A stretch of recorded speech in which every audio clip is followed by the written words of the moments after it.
Hey everybody, what's up? Today I was told by a viewer about the short video I uploaded over to 2007 Yamaha YAMAHAYZF-R1 that the motorcycle is old.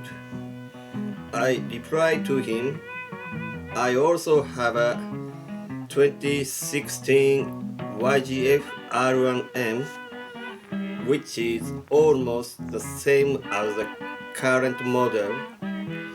However, I don't think there is enough of a difference in performance for an amateur to feel the difference on public roads.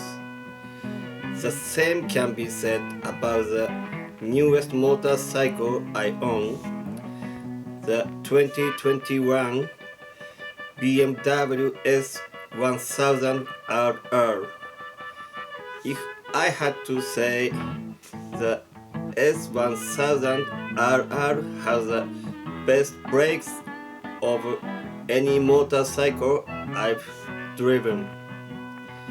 By the way, the only difference between the 2007 YAMAHAYZF-R1 and the 2016 YAMAHAYZF-R1 M is that the engine has changed.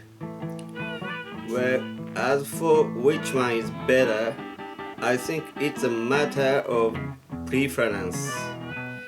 If I had to choose, I would choose the 2016 YAMAHAYZF-R1 M. The reason is that it's more exciting. But if you are wondering if the oldest superbike I own, the YAMAHAYZF-R1 is significantly inferior to other motorcycles, the answer is no. After all, I think the difference in performance between superbikes is only felt when a professional rides on a circuit at full power. That's all. Thank you for watching this far. See you in the next video. See you.